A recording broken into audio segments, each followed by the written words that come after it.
So, before you volunteered to go to Afghanistan, what were you doing? What was your life at that time? I was in high school.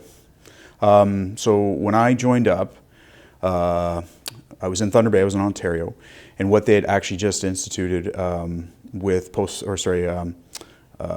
not post-secondary, but high school credits is they had the co-op course. So what you do is you go out into the community and you do a specific job, and then you get credits for school to help you graduate. But at that time, the reserves had actually talked to the Lakehead Board of Education and said, hey, can we do something with the military, with the reservists? So these kids can come, do their, at that time it was QL2, QL2. Go do your basic training and get some credits, get paid, and get in the military. And that's pretty much my introduction to it. But prior to that, I was just a kid. I was an 18-year-old kid, fit, running, wrestling. Didn't really think too much of a career or what I wanted to do or what I wanted to be. And a friend of mine literally said, "Hey, you want to join up and make some money?" And that's what we did. And that's honestly that's what it was prior. Most of my adult life ended up being dedicated to the reserves in Thunder Bay. So, how much experience in the reserves did you have before you volunteered to go overseas? I had at that time, by the time we actually went to Shiloh and started workup training, I had about 9 years in the reserves. And what happened was early in my career, there is the expression of a mo-bum, but I was working full-time as a reservist on Class Bs. I had got my first Class B going back and forth to the medical school down Borden and teaching there, and then I kind of got a taste of leadership, structure, and just kind of teaching, so I wanted to kind of carry on with that and also pay the bills, so I actually got a job recruiting in Thunder Bay. Did that for approximately 2 years, and from that experience I basically moved from Thunder Bay to Edmonton as the TCCC, so the Tactical Casualty Combat Care Coordinator for 1 CMBG, to do everybody that had to go out the door for Afghanistan. We were running courses, or I was coordinating with the units here in Edmonton to make that happen. So that's really, in a nutshell, that's really kind of my reserve experience prior to going to Afghanistan. So, let's talk about that. Why did you decide to volunteer to go to Afghanistan? Pride initially. That's what was going on in the world at that time, and that's what we were really focused on in the Canadian Forces. That was a big deal. That was pretty much going to be my opportunity to go abroad and do my job that I enjoy doing, and I really enjoy being in the military and being a member of the CAF at this point. But that's what it was initially. Pride. I'm going to go there. I'm going to do my job, and I'm going to get some experience and try and bring that back to the reserves and bring that back to my unit, and just again get what I can out of it. That's initially what it was. What'd your family and friends say when you told them of your plan? Very supportive, actually very supportive. Funny story, it was a bit of a paradigm shift with my mother. So to go back a little bit, when I was looking to join the reserves, she was very against it. She's like, I'm not waving goodbye to my son on the tarmac saying, see you later and you're going to deploy him wherever you, I won't be as colorful as she was with her language, but wherever you're going to take him, I don't want him to go there. Everybody basically said it's like, that's not going to happen within the reserves. But during that time frame, and when I got up to the opportunity to go, it had done a complete 180. She was very supportive of it. She's like, yep, do it. Go have that adventure. Go get that experience. Do what you want to do. Very supportive of it. My wife, who is also in the reserves as well too, as a nursing officer at the time. She was a warrant officer at the time. Very supportive of it as well, and said, yeah, if this is what you want to do, then let's make this happen. And common law at that time. What did you do for your workup training to get ready? It gets a little fuzzy just with the dates, but the plan was to stay in Edmonton and hopefully do up all my workup training there. But because we were going to be attached to the PRT, and at that time the PRT rotation had gone to 2 VP, and then I can't remember if it was 1 or 3 VP at that time, because it was 309 had actually taken on the battle group tasking.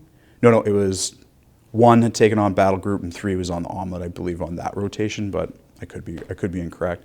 But because 2VP was the PRT at that time, we had to go to Shiloh for the entire workup training. That was a bit of a surprise, a little angry with that initially, but again, this is what you want. This is what you will do to prepare and do this do this deployment that I wanted to do. So had a little tough, or so that was a little tough initially, just because I was so far away from at that point my immediate family, who was my common law, Vanessa there, and that was tough. But again, we had a good group that we were working with, a fantastic group of med techs, docs, PAs, and 2VP, as far as I'm concerned, were amazing. They were excellent. They understood where I was coming from.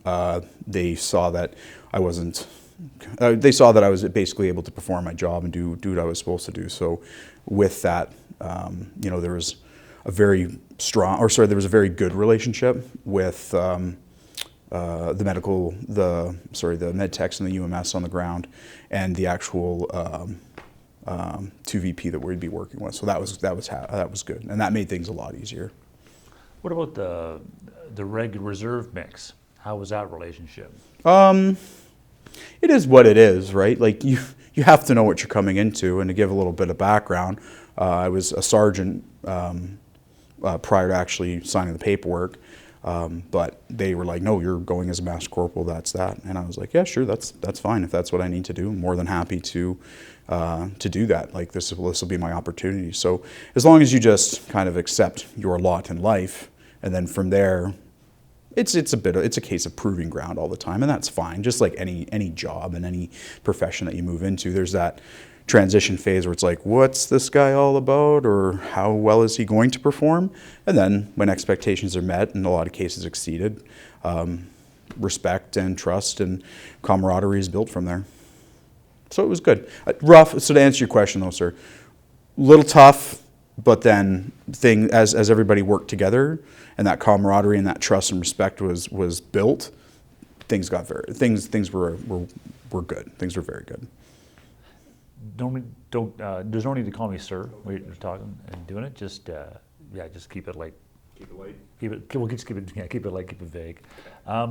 But what kinds of things were you doing for your workup training? Where was the emphasis? And a lot of it, again, was basic soldier skills. Got to go make sure that all the IBTS training is complete. People are comfortable with the weapons. People are comfortable with, again, a lot of the first aid skills. And you know what? Fitness was a big thing. There was a lot of marching, and the commander of the PRT at the time had stated that had reinforced that a number of times. Make sure you're ready to do this. This isn't going to be easy, and made the training appropriate and challenging. We'll just leave it at that. But that was good. That was a good thing. So a lot of that was the initial focus, and also getting people familiar with all the equipment. So for me, I had to go do my crew commander course. People were getting familiar with all the vehicles that were going. A lot of 50 cal training for the reservists, and just a lot of ranges, a lot of shooting, a lot of carrying your ruck around, and just again those basic soldier skills that were just so key to be reinforced initially. That was the big thing. What were you focusing on the medical side? With us. Equipment, making sure that we actually had what we needed for the workup training, and I can't remember how high the ranges actually went up to in Suffield, but I think it was level 6. Again, just to keep it, again, I can't remember if it was level 5 or level 6 that we're working up to, but the big comprehensive exercise for workup, that was kind of our main focus, to make sure we had modular tent, we had stretches, but I remember stretcher straps were a big thing because there'd be a lot of medevac with the training. And just making sure that we were able to support people if all of a sudden we had no-duff situations. And that was really the big, a lot of the workup training medically for us. We were very fortunate. Commander Briggs, who was in charge of the medical component for us deploying, advocated for everybody to have the TACMED course, so the tactical medicine course that they had designed for the med tech and basically everybody that was going to be deployed for Afghanistan. That was the big thing that everybody needed prior to deploying to Shiloh, and that was by far some of the best training I've ever had. And bar none, if you're a medical professional in any sense, especially within the pre-hospital or the emergency side, you need that training. That is probably some of the best training you'll ever receive. And CTOMs, they were the guys that actually ran it. And I'm not trying to advertise anything, but those guys saved lives. They advocated good medicine. They advocated high fidelity scenarios, completely submersive and real time trauma, and it was good. It was excellent. So for me, we were very well prepared medically prior to the exercise in Suffield there. You mentioned trauma. I mean, that's what we expect, that kind of medicine from a combat zone. How realistic was the trauma training that you received at the time? For the means of this interview, I can't really go into a lot of specifics of actually what we used for models and what we used for the trauma scenarios, but it was as realistic as it can get. What they had in place was as realistic, if not in some cases it was real time trauma that you were dealing with, and it was as realistic as they could make it. And in a lot of cases, I still draw on that training with my current job right now because it was that realistic. I know kind of what you're referring to, but what's the concern here in terms of describing what the treatment was? It was more so how we went about getting this.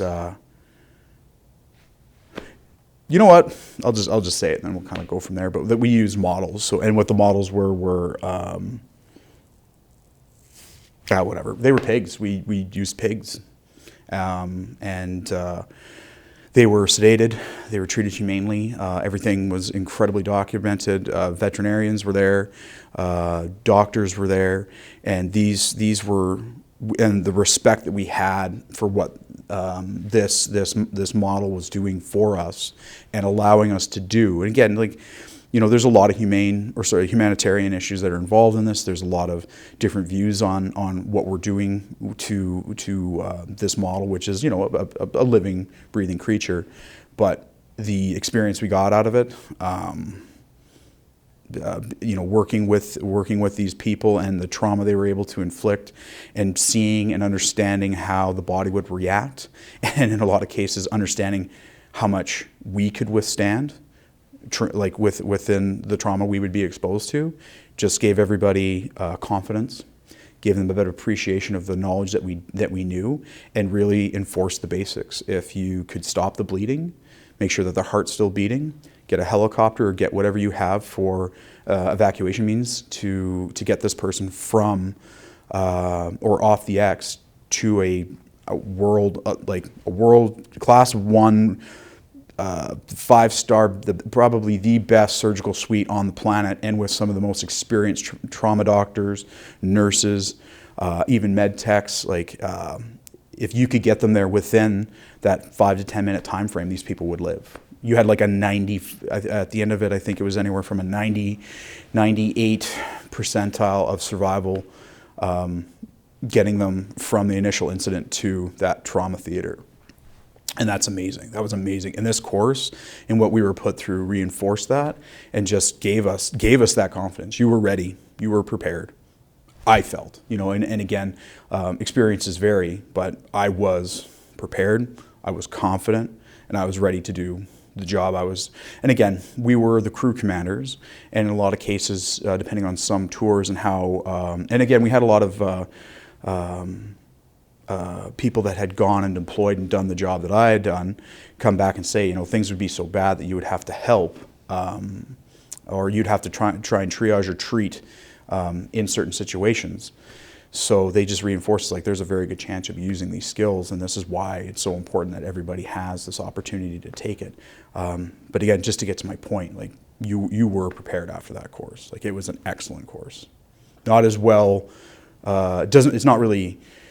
Again, it's not advertised what we did on that course, and I don't know how much trouble I'm going to get in for saying that. But at the same time, like it's completely necessary. And if you want to look at it as a necessary evil, and maybe that might be the wrong term to use, but it's the first one that kind of comes to mind. But it gave everybody the confidence and knowledge, and they were just prepared for what we would be facing.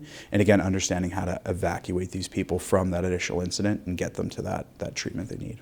Sorry, I went on a little long there. No, that's not a problem. I want to verify just one number you said. You used the figure 5 to 10 minutes. Mm-hmm. 5 to 10 minutes for what? What is? So in a lot of what you'd see, and again, different tours actually had different evacuation time frames. But with us, there were some incidences that actually occurred, and as soon as you had the injured member or someone had been exposed to either an IED or explosion or whatnot, if you can get up that 9-liner, get that information communicated back up, get that helicopter in the air, like we were getting, like helicopters were landing within a 5 to 10 minute time frame. And then from that 5 to 10 minute time frame, so from initial contact, anywhere from 5-6 minutes might have passed, get them on the helicopter in that time frame. So roughly anywhere from like 15 to 20 minutes, you get these people to a Rural 1 facility, which is unheard of. Even Western medicine, even medicine right now, the medicine I practice, I can't do that. I can't. It's not possible. And again, my numbers might be a little skewed, but you would still have people in surgical suites in incredibly remote, dangerous areas within like a 20 minute, half an hour time frame.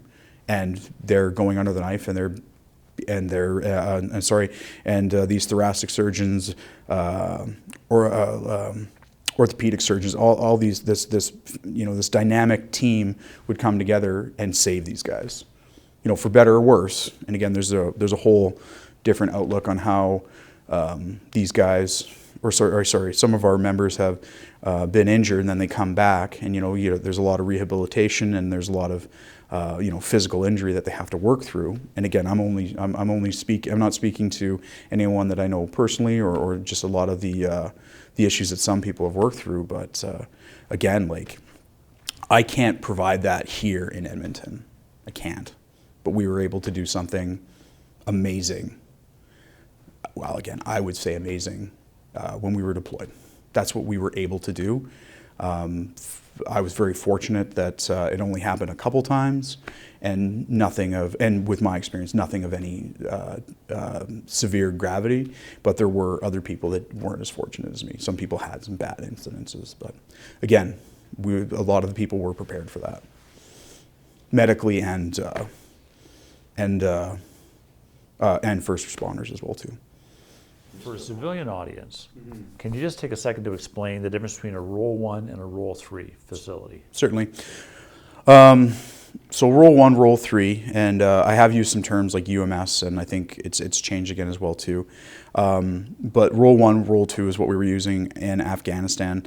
The reason that they'd actually be called a Rural 1 or Rural 2 versus UMS or whatnot is the Rural 1, Rural 2 allowed a little bit of flexibility for manning. So you could have a Rural 1 plus or minus, depending on who would actually be at that facility. And a lot of it was the physician assistant was the big thing that you'd need, so that you'd have somebody that could run either a cardiac arrest, do more invasive treatments, prescribe antibiotics, and ensure that the stability of the people that are there. So if they're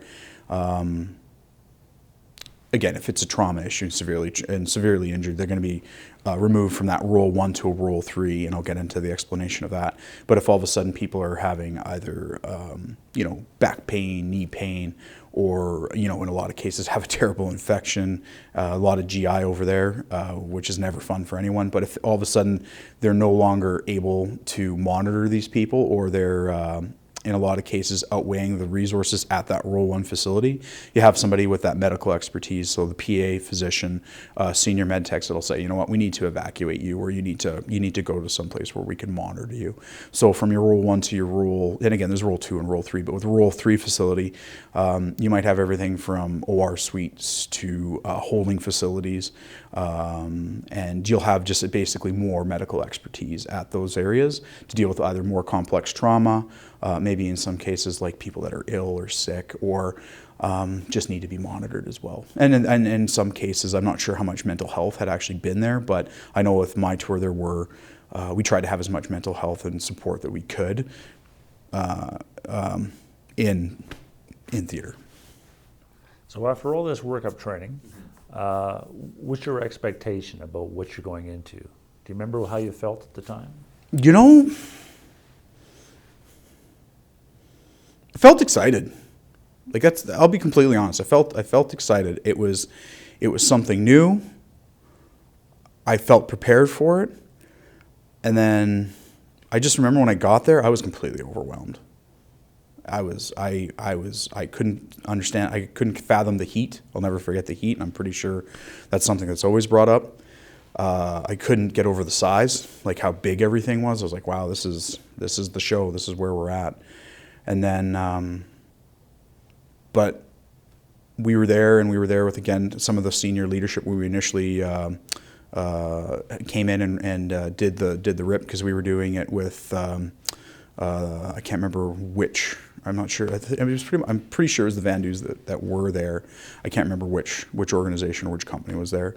But I just remember being excited, scared, overwhelmed, all in one. It's just almost felt like after that initial kind of shock wore off that I was there and I was the excitement, it just kind of turned into this almost blank slate where you reverted back just to your training. It's like, okay, I need to get my truck. Let's find the truck. Oh, sorry, it wasn't even that. It was okay.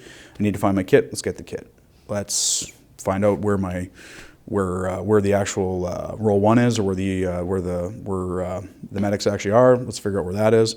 Let's go to Canada House. Let's try and figure out where that is. And just, again, it was just get your gear, make sure you have that first and foremost, make sure you got your rifle, get some mags, get some bullets, and let's kind of go from there, right? So again, back to that individual soldier training, right? Have your kit, make sure you're good. From there, figure out the people that you're going to be working with, keep them close, because this is the group you're going to be with, and then try and find your leadership on ground, and then figure out when and how you're going to be getting out to the PRT. And then and then afterwards, it was basically sit on your kit and wait, because I think they were doing, you were there for at least 3 days in CAF at the time, and you were getting all the briefings. And I'll still never forget the RCMP briefing, because they were there, and they just talked about grow ops, and like if all of a sudden you find like an X amount of opium, like what to do.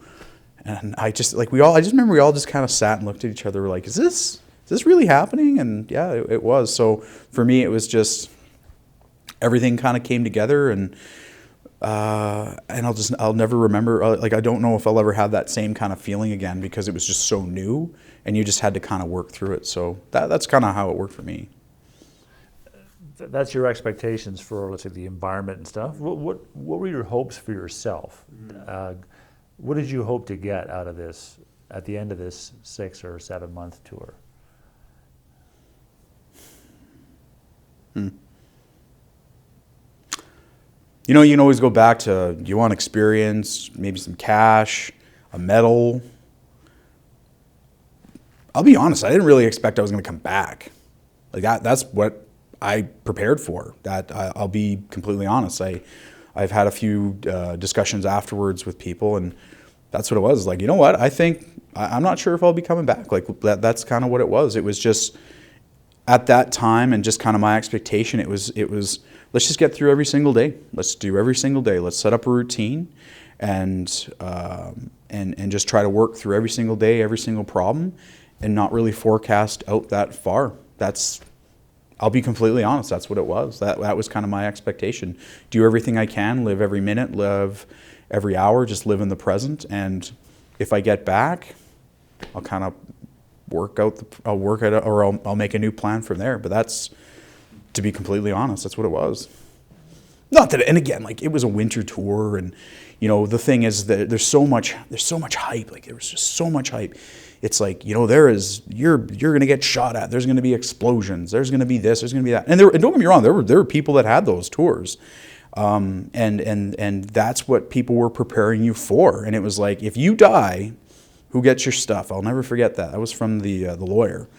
He's just like, I just want everyone to know, like, if there's a possibility you're not coming back, and if you die, make sure the people that you love are going to get your stuff. Because then they went through all the horror stories of people that had passed away, and then all of a sudden some ex gets all their money and their current wife doesn't get anything. So, that was what you were thinking. It's like, all right, well, let's just focus on the here and now. And I'm guessing, to really answer your question, I'm hoping the expectation is that I make it through this and I got all my limbs and I'm going to go back home, to be honest.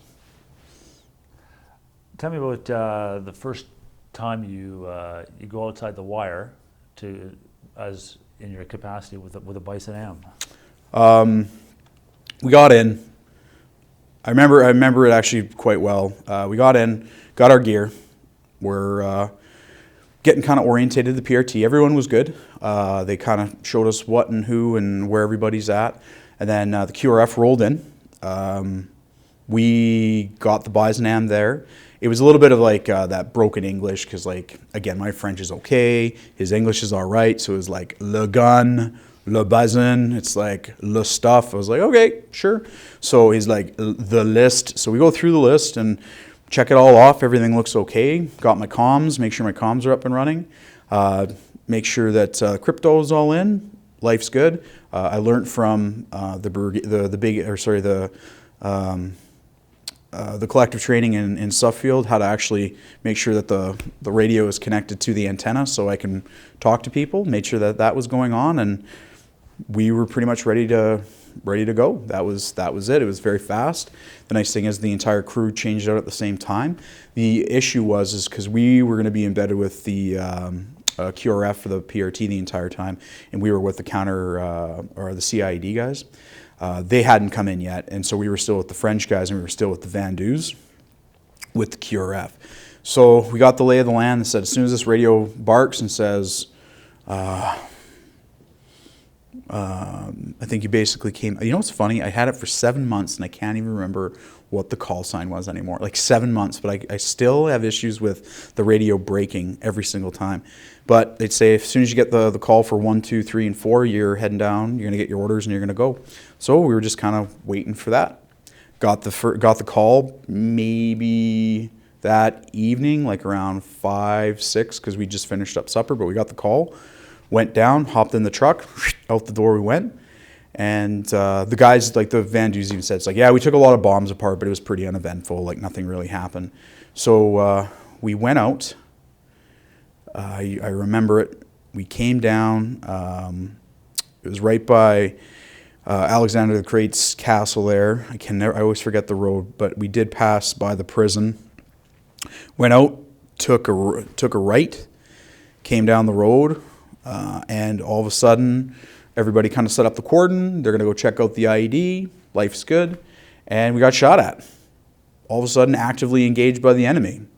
And I'll tell you, that was interesting. That was completely interesting. I'm like, well, here we go. I'll still never forget my driver.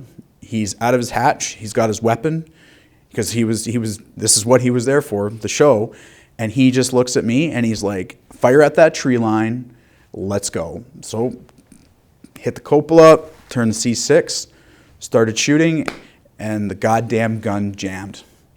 Cleared it, and he's just like, just relax, man. Clear the gun, shoot again. Cleared it, got a couple more rounds, jammed. I was like, fuck's sakes.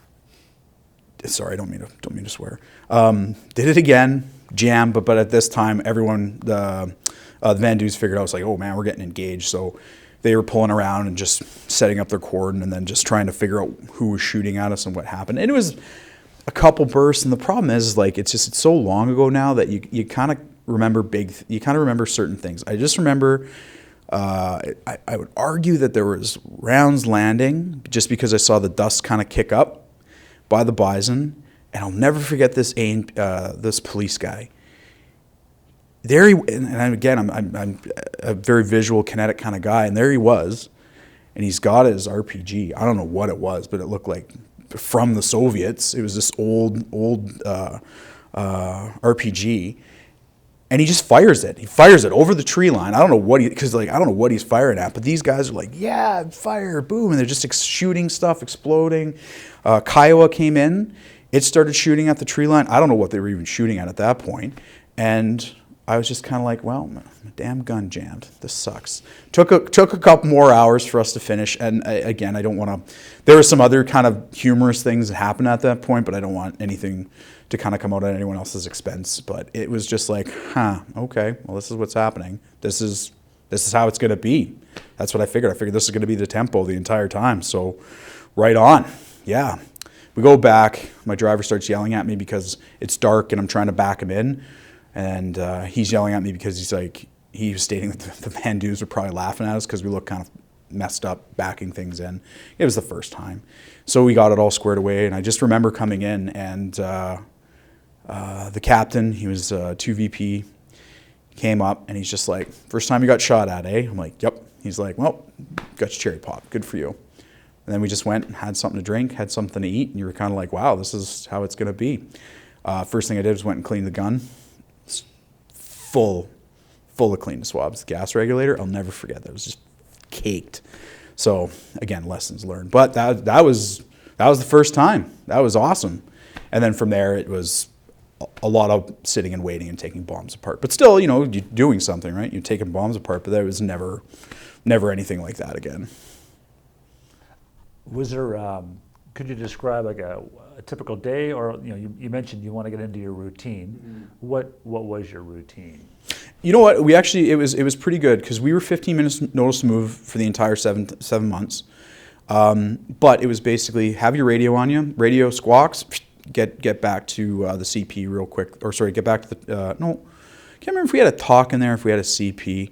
I don't remember. But just get back there, get orders, and they were basically, you are here, go here, take the bomb apart, and then come back. So that was pretty much the quick frago we'd get, and then we'd go. But wake up, breakfast, that was always the big thing, shower, or if you could, head over to the UMS and help out with them. If all of a sudden sick parade got real busy, we'd come in, give them a hand.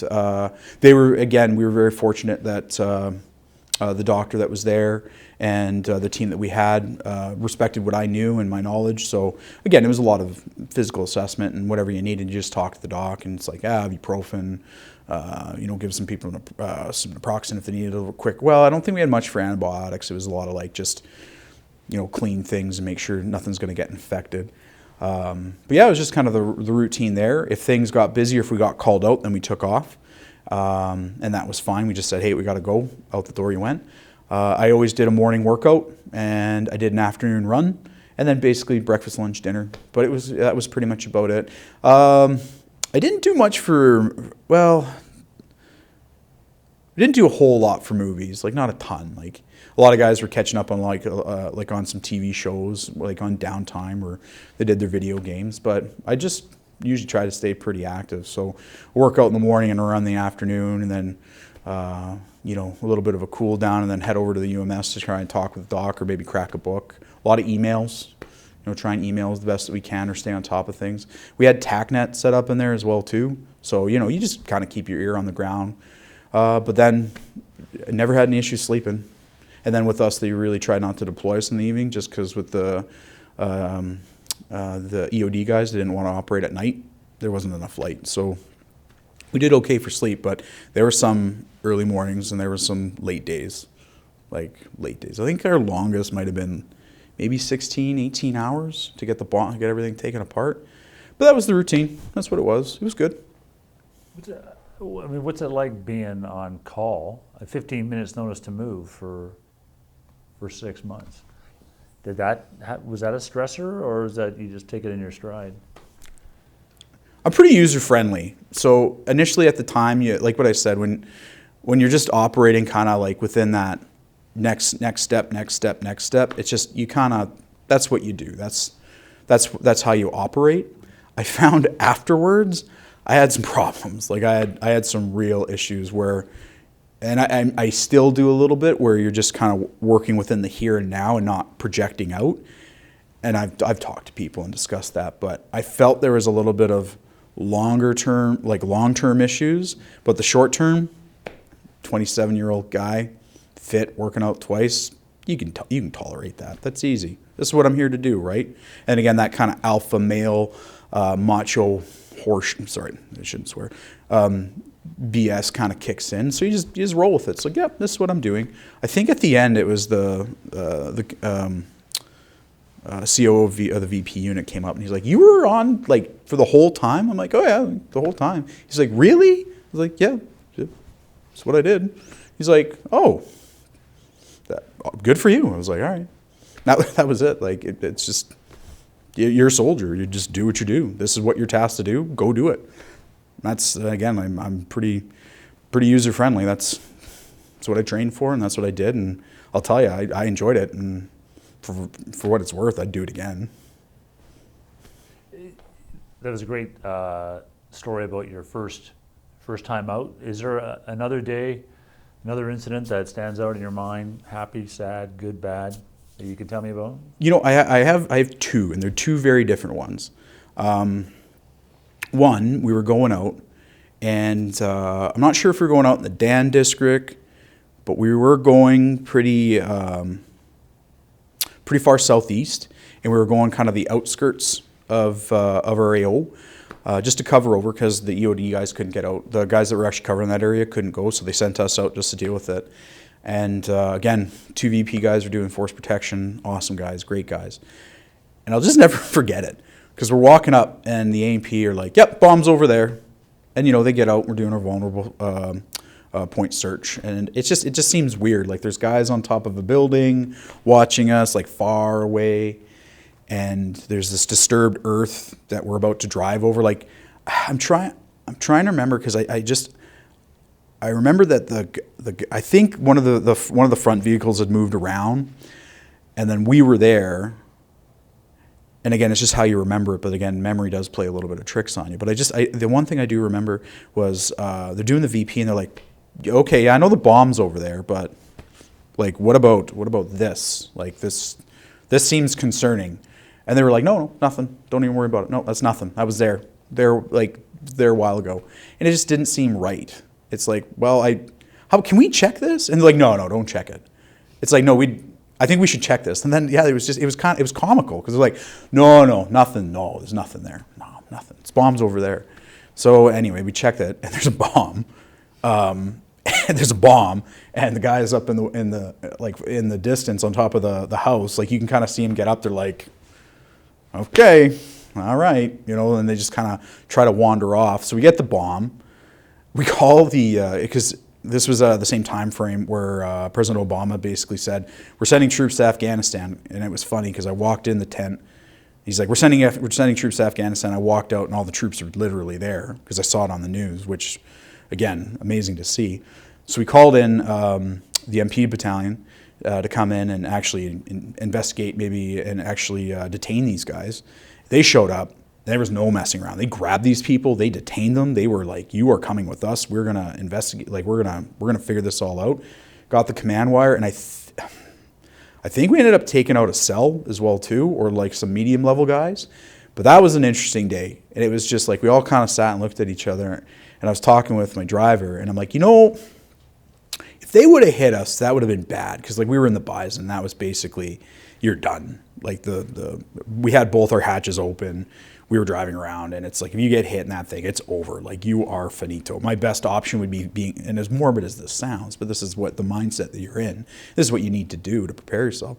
I'd have been launched, like, in the air, and might have had a better chance of surviving if I would have landed like in a ditch somewhere, versus being inside this coffin, for lack of a better term. So we talked about it. It's like, that's messed up.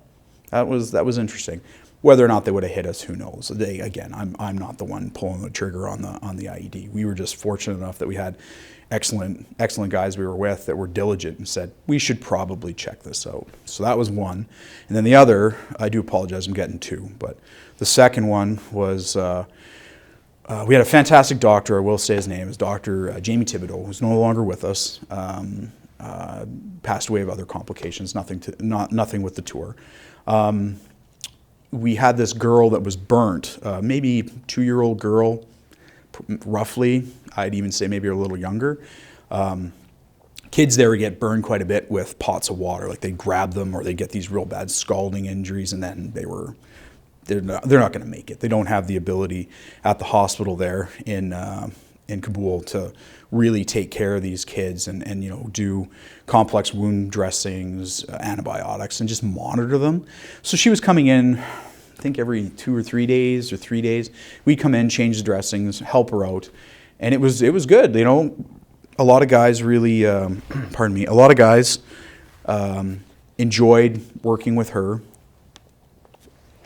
and helping out the family, and we all kind of felt like, yeah, we're making a difference. And then the problem was it took up a lot of time, it took up a lot of resources for us, and it really lengthened the day for sick parade if guys were coming in, and just people started kind of getting fed up with it. They're like, okay, we've done what we can. Now we need to see how the local medical services or the local hospital is going to deal with this.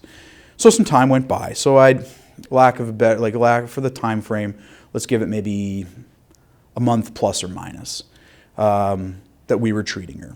So at this point, we're like, hey, we've done what we can. We'd like you to see how the local hospital is going to deal with this. And they're like, okay, sure, fine, no problem. A couple weeks or some time had passed, and her dad, the father of this daughter, came back, and there's no daughter.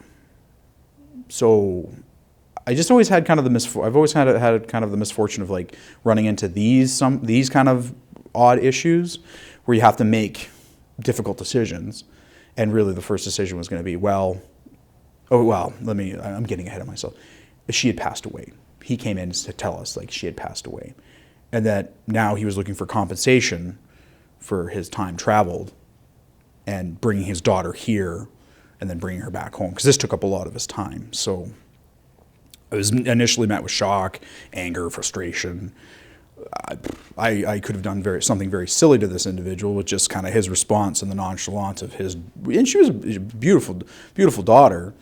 I could have taken this as a very Western kind of direction where it'd be like, how could you do this? Be mad at them. But again, they did a great job with the whole cultural kind of aspect with us. And this is his daughter. It's not a big deal. He's got other kids. This is how life goes here. And if you had problems with that or you didn't understand it, you'd drive down the street and you'd see the tiny little graves of all the children and babies. Like this is how it goes. This is a third world country. They don't have the same fortunes as we do and the same perspective. So I kind of took a breath and I'm like, all right, let's see what we can do. So I go and get a translator, and try and kind of get all the facts. But I came to a very tough decision. This still bugs me to this day. Of going and telling Jamie, so Dr. Thibodeau, Captain Thibodeau at the time, going to tell Jamie this happened, or do I just deal with this and let everybody go on? Because Jamie, he's like, man, if I'm going to do something in this place, let's try and save one person. Let's try and make something better for one person. If I can't save everybody, because that's what you want to do. You want to save everybody. You want to be a hero, right? In some cases, I don't speak to everybody. Some people they just want to carry on and do what they need to do. But let's try and do something. Let's try and change something. And I was like, man, do I tell him, or do I just, okay, here's some chocolate, here's some pop, bye, because that's what it turned out to be. But I was like, no, I better tell Jamie. So I went and told Jamie, and Jamie comes out, and I'll never forget the look on his face, because he gets the whole story, and he's like, okay. And he just looks at me, and he's like, and I wish I could remember if he said, JT deal with this, or Sgt Ferris, because they promoted me too, that's another thing, but that doesn't matter. They promoted me back, and he's like, Sgt Ferris, can you just deal with this? But I can't remember what he said, and I wish I could. And I'm like, you know what, got it, sir, no problem. And like what I said, I gave him a box of chocolates, pop. I don't know what else I gave him. Maybe some pens and paper. And I'm like, is this enough for compensation? And he's like, yeah, it's enough for compensation. Sure, I got it. Done, thank you. And he walked out. And I was just kind of, And I kind of, some things are resurfacing from that, and that's tough. But that's the world. Like, that's how the rest of the world sees it. And that's hard. And now being a father, I couldn't imagine that. But at the same time, it's different ideals, right? It's different circumstances. You have the ability to give them a better life. And for me, I'll take that away and I'll just say it's like, that's how they live. That's how they perceive things. I can't change it. He was happy with a box of chocolate and some pop, and maybe he brought that back to his family, and they were able to celebrate and say, you know what, this is what we got. We got something out of this, and it was a positive, sure. Or they could have been like, hey, look what I got. I took these guys to the cleaners. I don't know, but I've moved on, and I've taken what I need from that to make me a better person, a more resilient person. But yeah, it's one that bugs me quite a bit. And I'll be the first one to say it. I was one of the guys that advocated, hey, let's push her out to the local hospital. Well, we still had a lot of my peers that were like, hey, let's keep this. Let's do this to the very end. And again, I was on the side that's like that. In a lot of cases, resulted in her dying. So it's a decision I made. It's a decision that we came to, and I'm smarter now. But yeah. Not too happy about it, but it's one of the things. The two big incidences that kind of stick out for me, but one more so than the other. So, sorry, I went a little long. But I do want to ask you for this one. So it's a combination of the treatment and the compensation that you're bugged by still. I should have known better, and I just should have had more patience for it. But at the same time, like, is that a result of just that 15 minutes sound bite that I was kind of, it's a poor expression, but that 15 minutes notice to move that I'm on, that alpha male, like, no, we've done what we can. It's their problem, right? Like, it's someone else's problem. Whereas it's like, no, we can do this. It'll be longer days, and we'll have a tougher time with this. But like, let's just see it through so that she's in a safer. And she was in a good state. She was good. And again, she was at a level where the hospital could deal with her level of wound care and treatment. But whether it's compliance on the family, I don't know. Whether it's too far for her to get there. And you know what, really, at the end of the day, the poor little gal, she could end up with a bad pneumonia or a bad infection, and they just weren't able to treat it as aggressively as we could have. So the exact same thing could have happened whether we kept her there the whole time. But at that, if we would have been continually monitoring her and kind of treating her, she might have had a better prognosis, maybe the same, but at the same time, she could have had a better prognosis, maybe lived a little longer, who knows? So I think for me, it was just very few decisions I have in my life that I either regret or would like to change, very few, and that's probably the only one.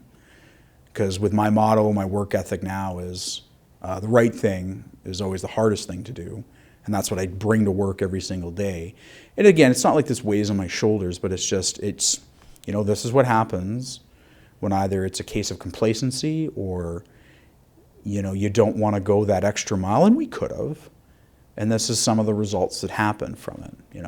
She could have very well carried on living, or hell, she could have, gotten through this treatment, been a young girl, and then all of a sudden get acid splashed in her face, or burnt by her parents, or killed, or ran over, or some kind of terrible accident. So, that's the other thing you have to put in perspective as well too. So, I think it was more the decision to say, I think we're okay here versus going that little extra mile. I think that's what kind of bugs me with that. To answer your question. Did you talk to the Dr. Thibodeau after the fact? I'm just kind of curious to know. I mean, he sort of asked you to deal with it, but subsequent to that, did you ever sit down with him and get his a fuller reaction from him? I never. I'll answer that. I'll put that in kind of two parts. So the pre-ramble before we're discussing her treatment plan, whether or not she's going to stay or go. that was, that speech I had a little earlier where it's like, let's try and do something. That was from Jamie. That was direct quote from Jamie. It's like, I'm going to do something and try and help her and do one good thing, one good deed out of this. So that was, again, the pre-ramble, pre-discussion. And again, this was a group decision. And, you know, this wasn't something, it wasn't like my decision, but at the same time, Dr. Thibodeau was like, you know what, I think let's give it a shot, right? Like, let's go from there. And I'm not quite sure a lot of the details of you know, whether he had certain things in place at the hospital, or if it was even a discussion where, hey, if things get worse, come back. I don't know. I'll never know.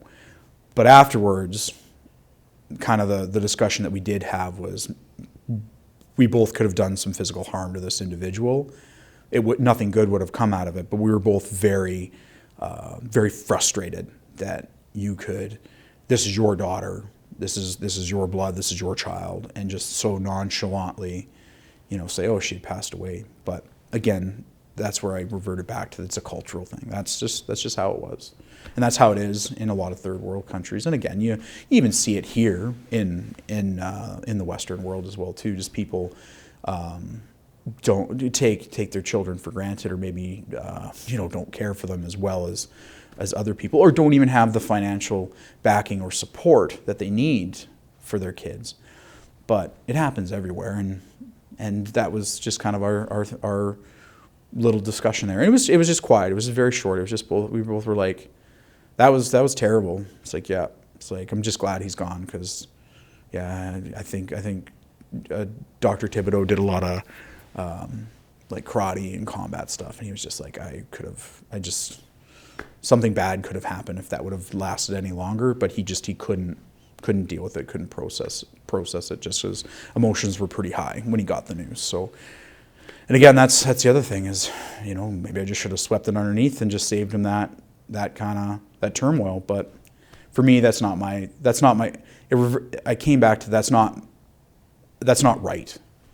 People need to know the truth. So, but yeah, that was kind of the pre-post or ramble afterwards, and then some people were a little busted up that night because Dr. Thibodeau came in and informed everybody. And again, it was just very professional. It's just like, she didn't make it, and we didn't tell them about like the father and the compensation stuff, but we just stuck to the facts. So it was tough.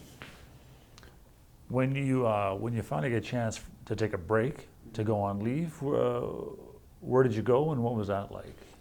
It was Christmas, so they actually split us up, the crew.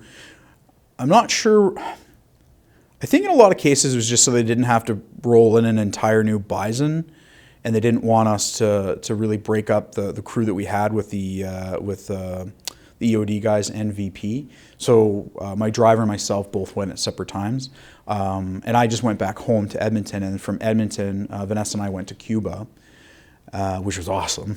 Got some rum, got some cigars, spent some late nights kind of talking, got a couple hours of sleep. But again, like I was just happy to be there. And I think from living so much in the present during my time in Afghanistan, and just being there, being ready for that moment, being prepared for that moment, I came back and I was just there for her. It was just us. It was nice. It was great. It was a good time. It was a good break. But on the 30th of December was the big incident where it was the embedded reporter, and I think we lost at least 5 guys anyway. You know, that was the big incident. So I remember it because I came into the living room, turned on the TV, and it was like, you know, we had all these people killed in Afghanistan, and I'm looking at the screen, and I'm looking at Vanessa, and I shouldn't have said anything, but I was like, I'm like, where was that bomb? Those are our guys. Like, that was our group of guys that got hit. And this was right, like, I think it was like 48 hours before I had to hop on a plane and go back. And that's where all of a sudden it really kind of hit us. Like, this vacation was over now, and the reality of what's going on and what's happening really set in. So for me, and I was fortunate enough, you know, and some people look at it different ways, but a lot of my peers and the guys that actually were on responding to that call all said, it's like, you didn't need to be here, man. You don't need to see this, and that's okay. because I felt a little guilty for missing that and not being there to help. But we had fantastic people that are trained and ready to go and do the job that they need to do, and they took care of it. They took care of it very well. And the medic that was on ground did an awesome job.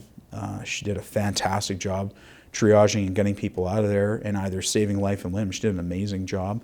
And the relief crew that was in there did a fantastic job as well too. The guy that was taking over as the crew commander hopped out, helped, did an awesome job. It was a long day for those guys, and I kind of came in afterwards, and it was just a bit of a fresh face. They're like, "Hey, JT, it's really nice to have you back." Got hugs, pats on the back, high fives, and it was like, you know what? It's nice to have you here, and it's refreshing to have you here, especially after what had happened. So that was my odd kind of HLTA. It was just this really nice vacation, and then it was just this really kind of snap back into, okay, it's game on. It's time to go back. Hit with a terrible incident, got to go back, see how guys are doing, you know, try and do my job, and again, try and help out morale the best I can, because it wasn't crippled. Like, a very resilient group of people we were with, and excellent people we were with, and you know, they were able to work through it and make sure that mental health was access to them. You were able to talk and just open with open with what people were feeling. But again, some people might have further problems from that incident, but for me, it was just I wasn't there, so I didn't have to have that. I didn't have to go through that. And, you know, some people had, like what I said, some people had some worse, some bad experiences. Some people just missed it on HLTA, so it was tragic. It was bad, you know, whether I don't mean to be selfish, but it's like, I don't think I would have done anything different if I was there. Like, I don't blame myself for not being there. I wouldn't have done anything different. I would have been in the truck. I would have gone out and responded and helped and triaged and dragged people out of vehicles and put them on helicopters and try and clean up and help out everyone, right? I would have done the same, whether it would have been better or worse than the people that were there. So that's the way you have to look at it. And no, I don't harbor any bad feelings or ill feelings towards it. It's just, it was tough because that was the reality check for Vanessa and myself. It's like, yeah, we're going back to a war zone. Bad stuff happens. But yeah, that was it. That was kind of the HLTA though. That was kind of my experience. It was odd, but it was good. Cuba was nice. What about when you're, what are your feelings when you're finally leaving Afghanistan and you're heading off to Cyprus, I assume? Do you remember your emotional state? Just actually relief. You want to be there and you want to keep going, and you know, for me it was like, you know, you feel like things aren't done. Well, and here's the other thing. So after the 30th, the UAD guys got all the information regarding that specific cell. They were like, we're going to go in, we're going to deal with this. And they had a pretty comprehensive plan on actually raiding these guys, getting everything, and you know, whether you want to look at it a revenge story, vengeance, or retaliation, like, they were ready to go. So the problem was I was leaving, and my driver and I were split on 3 days as well, with ripping out and ripping in. So it's like, it was a case of being a little incomplete, you know, closing that loop. But then I kind of thought about it. It's like, well, I wasn't there for the incident, and I'm not there for the big hurrah. So it's a kind of an interesting way to kind of segue in and out of this whole event, this whole ordeal. But I had a sense of relief, and then I actually had a little bit of pride too, because the new crew came in. So the new crew came in, but my driver and I were on split times coming out, like about 3 days. And the new crew is the new crew, and we'll leave it at that. They did things differently, but I was missed. So, but left on my birthday, April 27th. Never forget that. That was nice. Got out of Afghanistan. Couldn't have had a better birthday present ever. And I was just happy it was all over. It was like, I made it. I'm done.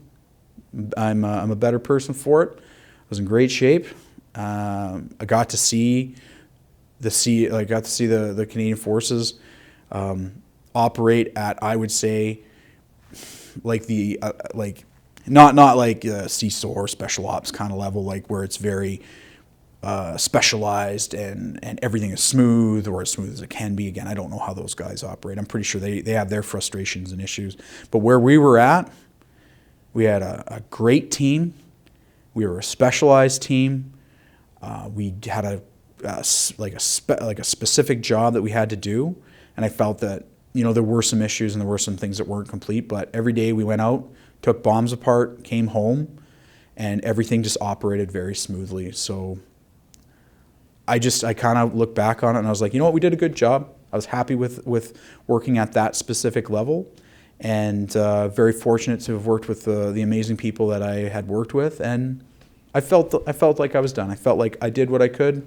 I'm good. Got no regrets. I'm out. That's really what it was. So, pretty satisfied? That would probably be the best way to put it. Satisfied. Very satisfied.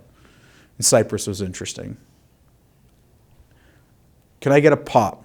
And the guy looked at me. He's like, so I'll get you a pop. So he gets me a little pop. He's like, that's like, I don't know, €7 or whatever. And then he's like, I'll get you a beer. And he's like, let's just get you a beer. So he gets me a beer. Beer's at least 3 times the size of it. He's like, that's €2. What do you want to do, buddy? And I'm like, well, do I still need to pay for the pop? Just takes the pop away. And I'm like, okay. And that was Cyprus. And it was awesome. It was good. Nothing too crazy happened there. But yeah, I can see why they do that. If I came right off the boat and came home and put Vanessa through that first night, oh my goodness. Probably would have sent me to the hospital. But silly, young, trying to be, now you have all this freedom and you're just going to go live in the moment. I remember we ran out to the ocean, just kind of remembered how beautiful the world is and what to look forward to and why you go and do this. And you were like, yeah, you know what? This is why we do what we do. This is why we make these sacrifices, is so that we can make the world a better place, make it secure, make it safe, so that you don't have to be scared. You can see how wonderful the world is for what it is, and then you're not going to have you're not going to have some figurehead or some dictator come in and take that away from you and just destabilize everything, so that everyone's living in poverty and everyone's living in mud huts and living in fear, or whether it's fear or whatever they're living in or making it from day to day. But you can have kids, they can walk around the street, not get shot at, blown up, or they can wear whatever the heck they want to wear and live the way they want to live. That was the thing, especially when you got to the ocean, you saw everything. And reinforced when I came here and I got to see how beautiful Canada is and just remember how beautiful this country, how big this country is. And I don't mean to get corny, but that's what it was. Like, I just remember even going through BC and just looking at the mountains and the trees, and it's just like, yeah, I would die for this. No questions asked. I'd go back, you got it. So that was kind of, again, I kind of expanded a little bit further into coming back, but that's what it was. It was just this great feeling of, man, I did something really awesome. I'll never have that experience again. Never work with those people again, but made me a better person, maybe a better citizen, and just really appreciate what we have here. Again, as corny as that sounds, that's what I really took away from it. What was it like, and then when you put that behind you, and you've come back home, and now you're trying to re-civilianize yourself, to go from that focus, living in the moment, as you described it, and now it's a big 180. Tough. It was tough. So initially I came back. I was one of the very few reservists that was actually to secure a Class B contract. It was when we were in theater. I think we were about 2-3 months out where the tour was kind of ending. They're like, boom, over. Class B's done. Finito. We are canceling everything. Don't expect to have a Class B when you come back. So thank goodness I was able to secure a Class B doing the TCCC coordination for a little bit for the next task group going out. Did that for a couple months. I was able to go back to Shiloh and teach a couple courses and actually meet up with a couple of the VP guys there and have a little closure. So that was nice. Like, I got a little taste of, like, if I was in the reg force and doing this full time, like, this is how you're kind of treated when you come back. You come back, you have a lot of support, you have your peers, you have your support group, and I can see how guys can get through this and then like, you know, reintegrate and kind of come back. But you're still like, this is hard army. That's what they do. This is the full-time guys. And then for me, Class B was done. Everything was cut. No support, no nothing. And I couldn't get a job. Could not get a job. Afghanistan veteran. No one was interested. No one cared. Had crazy awesome medical experience, crazy awesome trauma training. Nobody cared. No one either cared or wanted me. And that, again, that's the way it goes, right? Them's the breaks. It's like, okay, sure, you're back. You know, there's a lot of people ahead of you that are still trying to get these positions. And to be, just to kind of be specific, I was trying to get hired as an EMT at the time in the province. And they're like, a lot of people ahead of you, man, that got a lot of experience. And, you know, it's nice that you have this and thank you for your service, but we're just not overly interested. So continued to apply, tried to get work. And then I was very fortunate that I went out to Camrose, did an interview there, kind of gave him my spiel, gave him my talk, and then 2 hours later I had the job. And full circle, it was because Dr. Thibodeau was one of my references, and he basically said, it's like, if you don't hire this guy, you are at a detriment, because he is one of the best practitioners that I know. He walks on water, et cetera, et cetera. I wasn't privy to that conversation. It would have been nice to have known exactly what he said, but Mr. Postma, the guy that hired me out in Camrose, picked up the phone and said, so Jamie Thibodeau, I think you should buy him either some beers or coffees, because he basically said, like, I should hire you. That was how it went. So I was fortunate. I got a job. And I went back to employment that was very similar to Afghanistan. You're basically on 15 minutes notice to move, or 5 minutes notice to move during that 12-hour shift, and working as an EMT in the pre-hospital setting, because you get a call, you got to go, right? So it fit real well from my experience there to coming back and coming on the road and working for the province, which was great. So that I was very fortunate, because a lot of my peers that were on the same tour couldn't find work. You know, you're either going out, and luckily enough, they were able to go out to the oil patch, get some employment there, but it was pretty slim pickings. And it's nice when you can come back. And don't get me wrong, like, I had a lot of offers. A lot of people were like, hey, you should probably join the Reg Force. You know, like, we'll sign the paper. It's all good. You got a job. Like, don't get me wrong, like, the opportunity was there. It's just, whether it was a case of pride, stupidity, or, you know, again, hindsight's 20/20. It's like, yeah, maybe I should have, because I'd be a little bit closer towards a pension, have that support when I come back, have employment, and again, you know, whatever they're going to do with me when I get in, and wherever you're going to go, you'll have to roll with that. But didn't have kids at that time. Vanessa would have been probably more than happy to move or accommodate that. But, you know, like what I said, hindsight's 20/20, and the opportunity, and they did, like, the opportunity was mentioned a number of times, like, hey, you should just switch over, right? So, you know, that's kind of the way I looked at it. It's like, you know, it's not, it's my fault. Like, that's the thing, is you have to take ownership. That's the thing. You have people that complain all the time. It's like, wah, I didn't get this, or wah, I didn't get that. And that's fine. You are entitled to that opinion. Go right ahead. But at the same time, you have to take ownership of, hey, you know what? I don't have a job. Maybe I should go to this employer that sent me to Afghanistan, trained me, took care of me, you know, to extents. Everybody has issues with that. But the opportunity's there, and you can go and do that. Or you can try and work in the oil patch, or you can go back to doing your Class A thing. You know, you can try and go work at McDonald's, you can go scrub toilets, like, you can do what you need to do, but you have to kind of take ownership of it. And my wife kind of says it sometimes too. It's like, you know, like, they had support, you didn't, and you had to go drive 2 extra hours or it ended up being an extra 4 hours round trip from Camrose and back to do the job that I wanted to do.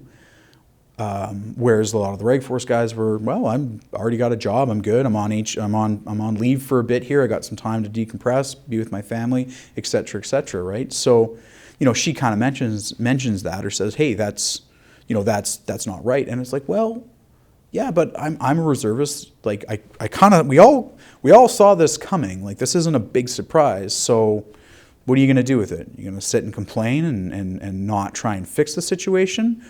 Or are you going to step up and be a soldier? And don't get me wrong, I am a reservist, but are you going to do what you're supposed to do, get a job, work, and carry on, right? So that's a little tough. That might be a little tough for some people to swallow, but to be completely honest, that's how I felt. And again, I was very fortunate.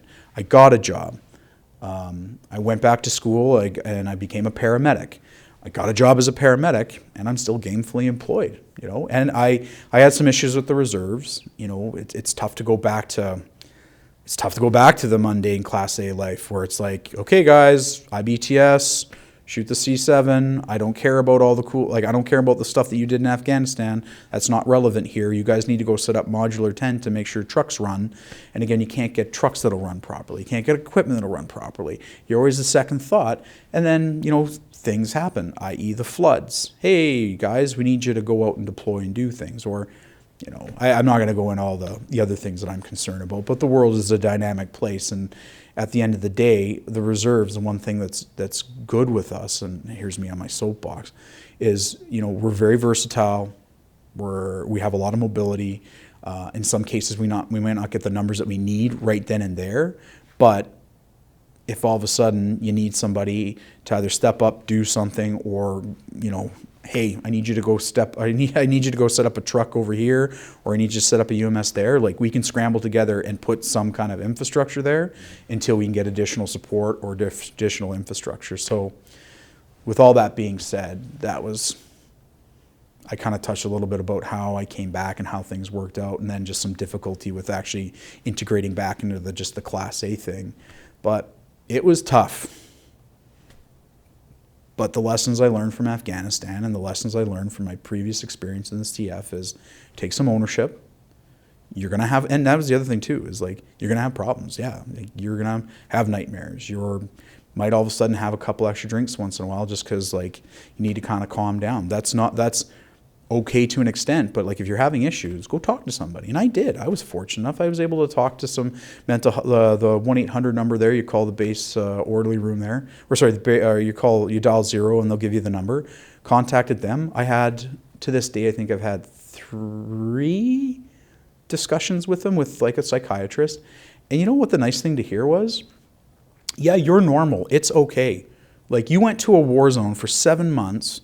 We're up here the entire time. What do you think's going to happen when you come back and you're trying to integrate and everything's safe and you're not going to be, the biggest threat you might have is maybe getting hit by a car or getting in a car accident, but no one's going to shoot you. There's going to be no bombs. You don't have to be on high readiness. Like, you're going to fluctuate, and it's going to take time to feel normal again. And for me, I would say I'm starting to kind of feel normal, and it's taken a long time. Didn't have to do medication or anything like that, had a good support group, but it was just nice to hear that you're normal, this is okay, and I think you'll be fine. But if things get worse, call us. It's like, okay. And to go back and just kind of reiterate that whole reserve reg force kind of thing is, and the opportunity was there, is that's why it's nice when you have that peer group you can go back to and you can have guys say, it's okay, man, like, it's all right. And I got a little taste of that when I went to Shiloh, and I had some senior people say, it's like, it's okay. You're going to be all right. It's just going to take time. If you need help, ask for it. And like what people were saying, things are better, but it's not a perfect system. Yes, there's a lot of stigma, but if you're having issues and you're really having problems, like, you're no help to anybody. So get the help you need, and just try and break down those walls, try and break through those stigmas of mental health or really having issues. But when you put it in perspective, the things that we did and what you were expected to do, yeah, people are going to have problems. Get the help you need.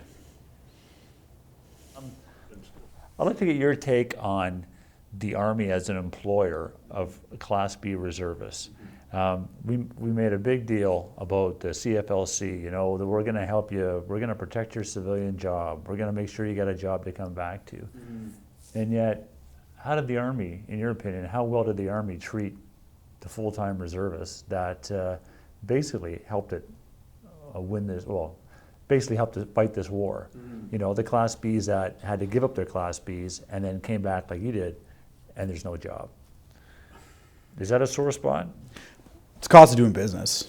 You know, like we had, I think it's all in the delivery, I feel sometimes. And with the military, it's pretty much a black and white, hard yes or no, and you have to kind of respond to that. The delivery was too bad, so sad, like no more Class Bs, that's it. So, sorry. Well, actually, I don't think we got a sorry. And that's okay. That's how it goes. Like that's how Class Bs operate, and that's how this works in this federal organization. I think, in a lot of cases, maybe intern leadership or the leadership that was initially on site that kind of got that. You know, when you're dealing with a lot of Reg Force guys that are like, okay, yeah, you got no Class B, bye. I think if there would have been maybe a little bit more support, where it's like, okay, you know what, let's get you letters of reference. Let's get you, let's get you online, and maybe you should start looking at getting jobs, right? And that's what I did with my guys. I'm like, guys, like get your resumes out, get them brushed up, start making phone calls, start applying now, and like this is what you need to do. You need to have a plan, and that's the one thing that the military trained me to do. It's you have plan A, B, C, D, E, F, G. You got the whole alphabet you can go through for plans, right? So I think maybe it might have been a little bit of the dynamic in theater, and you're still very much in the red. You're still running hot every day, and you have a lot of emotional responses. I think initially it was a lot of hurt feelings, an emotional response, versus kind of like, okay, let's actually think about this, guys. Like, okay, they are telling us there's no employment, it's over. Let's start planning for this. Like, you can go back, you can do some Class A stuff initially. Let's start looking, and like what I said, resumes, letters, plan for it. So for me, yeah, there was a lot of hurt feelings. To really answer the question, there was a lot of hurt feelings. I was initially pretty frustrated right off the bat, but I had that mental fortitude and that resiliency, and also realizing, hey, this is like a part-time gig, guys, and there's no guarantee that we're going to have employment. So let's start making decisions and let's start planning, right? And people kind of turned around, and people turned around and they started making those plans, making those adjustments, and saying, hey, I need to get some work. Other people were fortunate enough that like either maybe a Class B or two did kick up, or they were in a pretty hard set kind of role. So that was okay. They were fortunate to run into that. But again, other people, they just continue to be, well, lack of a better word, like miserable, and just kind of blame and kind of complain about the situation they're in versus trying to change it. And yeah, like what I said, to answer your question, yeah, there were some definite hurt feelings, but at the same time, like, you have to kind of plan for those situations. So I did okay. I got no hurt feelings over it, and I came out all right. I really did. But over and above the Army's policy, right, that, okay, look, we're going to scale back Class Bs. I'm assuming in your case, because you said you were on a number of Class Bs before you went over, yep, you had to basically break that contract. You knew going overseas, I am not going back to that Class B. Like, I had to, in essence, you had to leave your job to go overseas. In hindsight, do you think that's the way that reservists in those positions should have been treated? To clarify, a lot of people were going over with the information that you would still have this Class B when you came back. And I think that's where people got pretty pissed off. That was even the same kind of intention with me. It's like, yep, you'll come back. We got money, right? Because at that time, like, the money train was, oh man, I don't even want to talk about just money. Like, there was no problem with money. You needed something, you got it. You need someone flown across the country to come teach, not a problem. Like, that was never the issue. But when it rains, it pours. But all of a sudden, like when there's a drought, right? And we need, and I'll be the same one. I'll be the first one to say it. Like, you need to be financially responsible for things that are going on. And there was like a lot of money that was being thrown at us. So I think that was, to clarify, I think some people had the intention, or they were like, yep, we're still going to be good when we come back. So I think that's where a lot of animosity and hurt and hurt feelings came from. Whereas, yeah, there's no more money. Like, it's over. Like, everything's like the tap is turned off. You're done.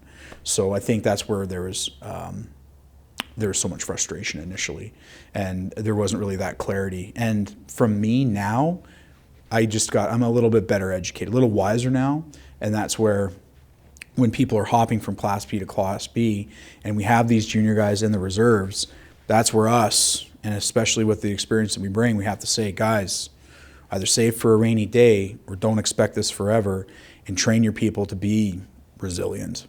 So that's where, and that's the other thing too. It's happened before. Like, this is all, like, history tends to repeat itself. So I'm not really. I always I am a little surprised that people were as angry, and I was as angry too. I'll be the first one to say it, but should have seen it coming. So hopefully that answers that. Just to summarize, how do you think this experience changed, affected you as a person and as a soldier when you look back at it? It gave me an experience that very few people will have, and it's made me incredibly I just appreciate what we have and what I have and the opportunities that I've been afforded. And at the same time, it's made me realize some of the opportunities that I've squandered and maybe not taken advantage of, just because it gave me a global view of how things go. And maybe, and again, things are always changed, and things kind of get things get turned. But you kind of understand now, like, how these situations are really fought. And in a lot of cases, it's not really fought on the ground. Like, it's fought through a media outlet, the way you spin things, opinion, and it's more of a mental perception of things than anything else. Like, that's what I really kind of took away from that. It's like, it's all about perception. And, like, I was there, and people were still kind of discussing the whole oil thing and discussing reasons that we were there. And at the end of the day, I was like, we were there just trying to support these people. That's really what it was, and do some other cool stuff.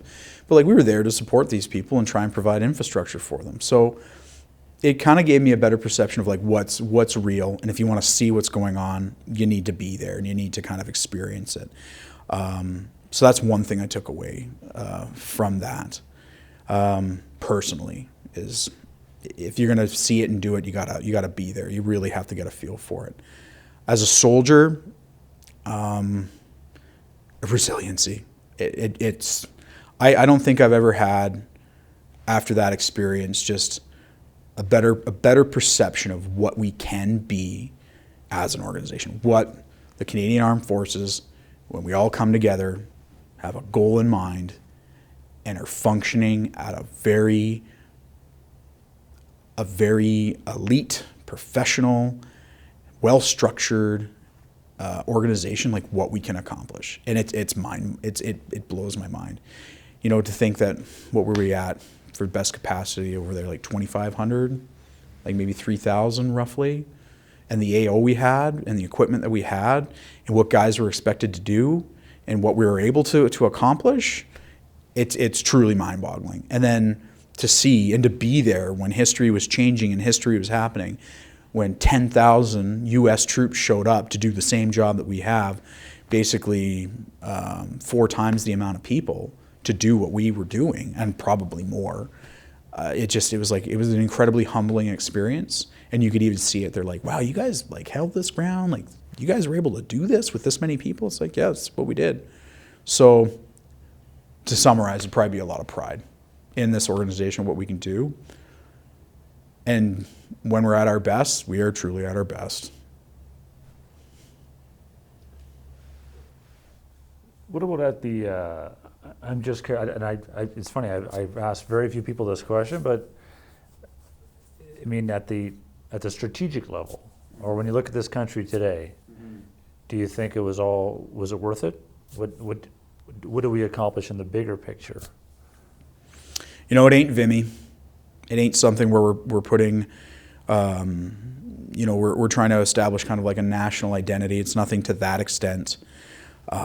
Was it a case of trial and error? Like, I really look back at it and I'm like, were we just trying to see what we were capable of at that time?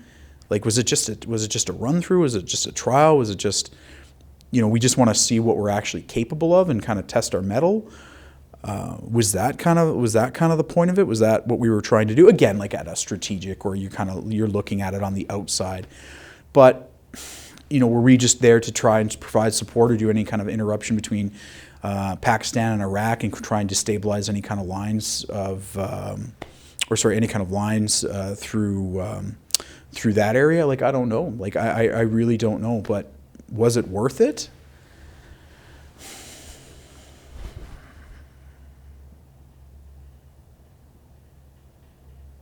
It was worth it for me. Whether it was worth it for the CF or the CFA or whatever we're going to be called in the next couple of years, as an organization as a whole, that's for someone else to discuss. That's for historians to discuss. That's for the people that we went there and represented and our future to discuss.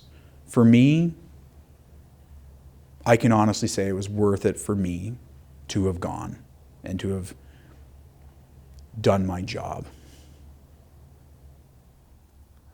Is there anything that I haven't asked you that you want to say in sort of final thoughts?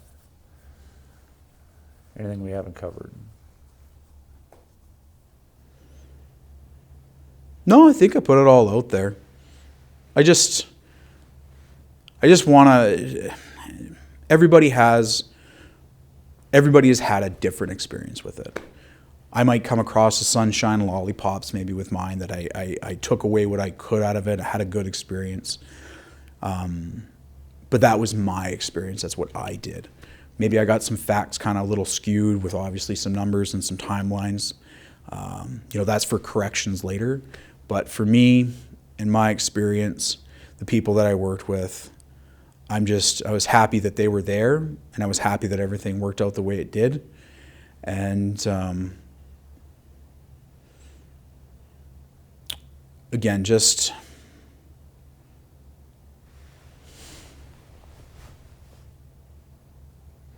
that I am better for it. And I hope, like what I said, I hope our peers, I hope historians, I hope people that will either look at this and study this very interesting part of history will find that there was something positive that came out of it, and not really look at it for, whether it was a political move or whether it was just, is this just some kind of trial to see what we can do as an organization and push our people? And we pushed our people hard, like really hard, and that's kind of the fallout afterwards. But as long as we can take everything that was positive from that, or not even positive, if we can take that entire experience, whether it's good, bad, whatever, and make it better for future troops, for future leaders, and give depth, and which we have in this organization, which we have as soldiers and non-commissioned officers. If we can really give them that depth of understanding of loss, dealing with difficult tactical situations, dealing with complex cultural situations as well too, as long as we can get something out of it, and again, make us better for it, that's really about it. That's all I want to say. I want to ask him one more question though. Did you ever read Graham Smith's book, the one about the dogs? Are reading them now? You know what? I have it on my Kobo, and I've just got through the prologue. I'm just kind of getting into it, but I have not given it the enough time that it deserves. But it is on my reading list. His very first sentence, and this is not verbatim, is we lost the war in southern Afghanistan, and it broke my heart. What do you think of that statement? Does that resonate with you at all? Very much so. Very much so. I'd be hard pressed that I could go back to Kabul right now and it would be a booming metropolis. I would be very hard pressed. Has it regressed? I don't know. I'll be the first one to say it. I haven't really kept up on the stabilization of or how things have kind of moved forward with Afghanistan. I kind of, with the flow of knowledge, I'd catch what's basically up in the CBC or any kind of regular postings, and most of it's either bombs or people got killed, or, it doesn't really seem to be in a positive direction where the stabilization that we tried to provide, that the communities and the tribes and everybody there took advantage of it. But yeah, that's very well said, is that, and again, like what I said, like what I was mentioning earlier, is like the measure of loss, the measure of success. Like, what are we truly measuring this by, right? Is it a case of that's going to be destabilized? It's a bad area. Like, it's a very, very bad area. You need people to move shipments across and get things across that border and get it up into the areas that those materials are required. And again, that's for another conversation for people of a higher pay grade than me in education. But is it a case that, and for me, the way I have to look at it is, did we maybe give, you know what? This is the way I look at it. I was here, I did a call, we were out in the West End, and I ran into a guy at a subway. And I don't know how it came up, but he was from Kabul. He came from Kabul, he came here. And there he is making a sandwich, happy. And he's like, I got out of there. And I can't remember if I mentioned that, like, I was in the CF or whatever, but he was just thankful. He's like, thank you. Thank you for giving us a glimpse, or thank you for getting us out of there, or providing some means for us to get out and try and live our lives and just get out of that situation. So is the entire stabilization of the area or how things have progressed, like, is that the measure of success, or is it the fact that we were able to give these people an opportunity to get out of there and to come here? And, that segues into further enormous issues. And I'm dealing with, and again, not so that much that I'm dealing with them, but I see them kind of progressing in the community, and especially in the Edmonton area and in Canada. There's lots of things that are happening, and there's lots of issues that arise, and there's always security issues, and, is this going to come here? But whether it does or doesn't, we've given hope to people that were completely hopeless or didn't even realize that there's something outside of Afghanistan. So that's kind of the way I look at it. It was excellent. Thank you. No problem.